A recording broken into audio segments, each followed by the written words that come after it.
as opposed to speaking to the many, trying to focus and identify how you speak to the individual.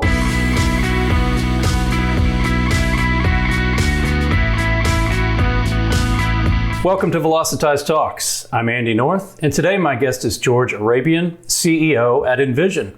George, thank you so much for being here. Thanks so much for having me. Tell us a little bit about yourself, some background, and what led you to where you are today. Sure, I'd love to. So I am an immigrant here to Canada. Came here when I was at the age of 4.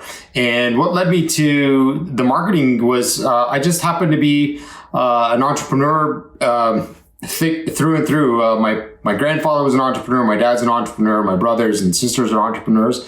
And, ever since the age of 5, I've just kind of been hustling in the lots at school and just kind of selling and peddling things to just make friends and get to know people. And as I got older, I started an IT company at the age of like 14 or 15 and started building computers.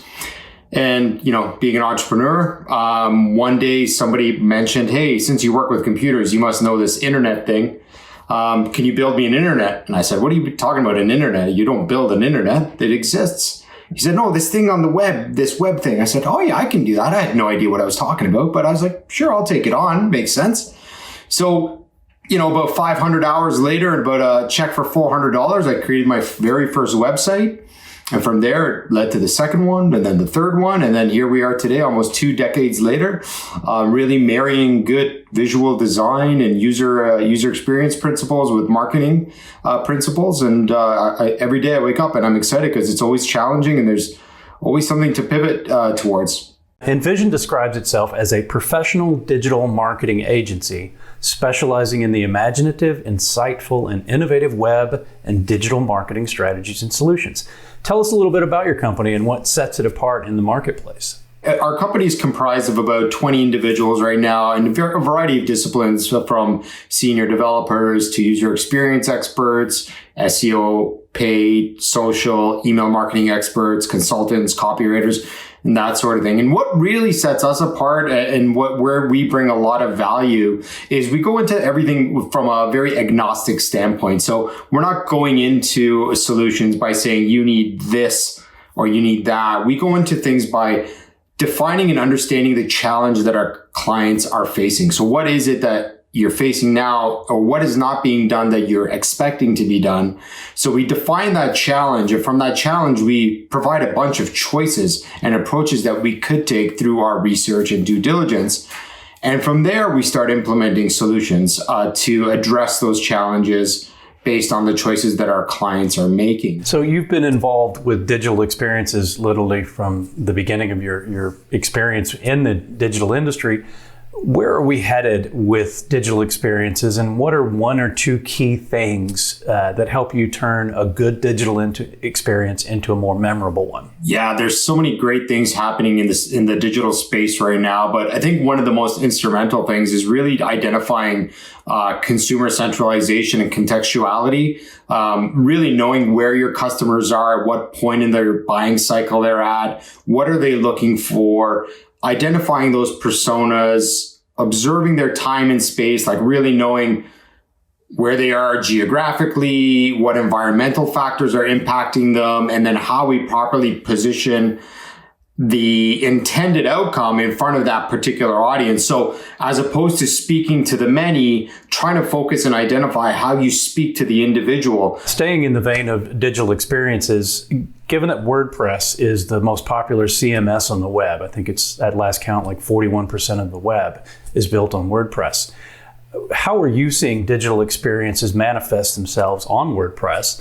And what makes WordPress one of the best CMSs for digital experiences? I think one of the most beautiful aspects of WordPress is just its agility. I mean, there are so many developers out there that are contributing to not only, bettering the core, but the extensions and the plugins that are available to really allow us to do such incredible things without having to always go back to the drawing board and developing things from ground up. I want to shift the conversation quickly to CAC, as in customer acquisition cost. You've written on your blogs and elsewhere that CAC is the most important analytic for a business, even more so than perhaps the lifetime value of a customer. Why is that? So where I find CAC becomes really valuable is that predictability of CAC. You can actually quantifiably see your client acquisition costs based on the sorts of revenue you're driving into your company and the sorts of opportunities that are coming in. Where LTV also is very important. Why I say CAC overrides LTV slightly is LTV has a lot of factors that are out of your control, like personnel, service, the supply chain. If there's an impact to the supply chain, that could potentially significantly impact your LTV. Whereas CAC, you know that if you spend X and you acquire Y, your client acquisition cost is going to be the following financial numeric value. You've also discussed 3 distinct analytics categories when it comes to marketing campaigns that should be driving your decision making for those campaigns: quantitative, qualitative, and observational. Why are those so important to a successful marketing campaign? The one piece of analytical data, it's not necessarily a hard metric per se, but it's listening, which I call the observational metric. So it's really listening to your audience and listening to your client. So in our case, when I go to a client and we position, here's what the data, the Google Analytics per se is saying. Here's what we're seeing happening on your site through mouse movement, hotspots, all that kind of stuff. What do you want to achieve and what are you trying to accomplish? If those don't align, then it's a nonsensical approach because the client wants this and you're telling him, here's what the data is telling me. Those things, those 3 things need to align with one another. What have been some of the challenges and opportunities that you and or your clients have faced as a result of the pandemic? Yeah, so the biggest challenge has really been uncertainty. So without knowing what's necessarily coming down the road, so up here in Canada, we've just gone into our 3rd lockdown, and it's literally a lockdown, stay-at-home order. People cannot go out or leave their property, which poses a challenge for whether you're a brick and mortar retailer who hasn't pivoted to the digital space. Well, you ultimately right now you're unable to generate any revenue.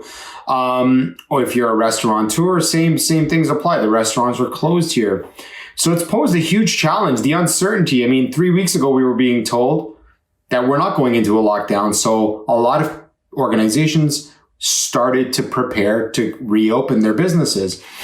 And now we're shut down again. So that uncertainty obviously has an impact on bottom line, but has an impact on how to address things with their consumers, how to message, how to continue brand awareness. Do you think it's important for brands and your clients, perhaps, to talk about their purpose and what they actually do and why they do it? Yeah, we encourage it for sure in conversations with our clients. I mean, one of the most important things I think as human beings is aligning with other human beings that share those same values.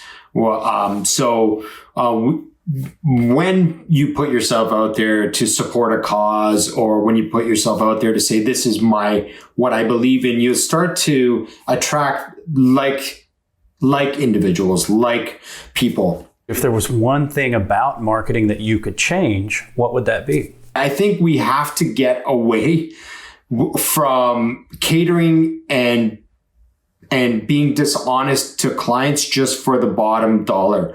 And why I say that is when there is a challenge that's being presented to you, if you're really not diagnosing that challenge that client's facing, and all you're doing is compartmentalizing a solution just to make a buck. So client comes to you, they're facing challenge X, Y, and Z, and your solution is, well, you need SEO.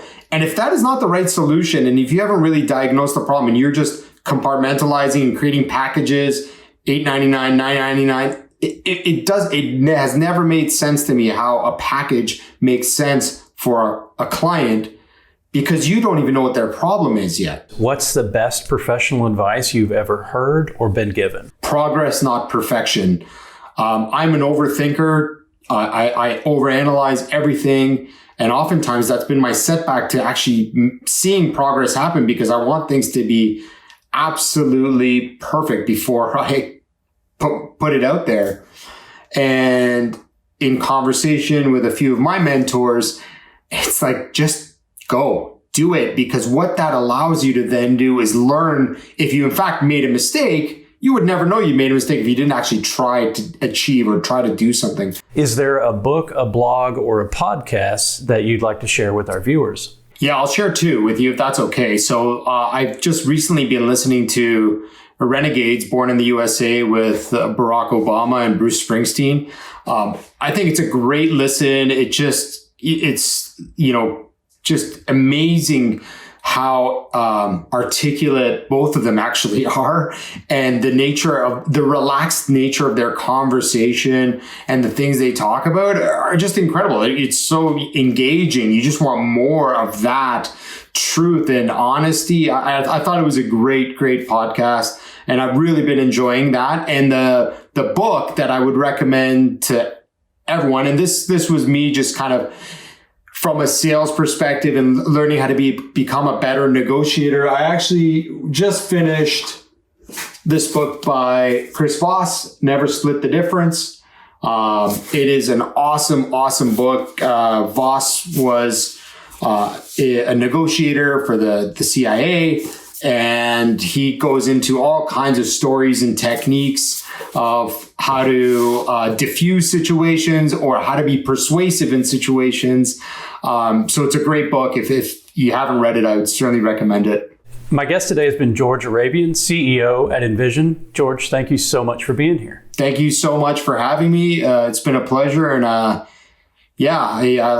can't wait to see how this turns out.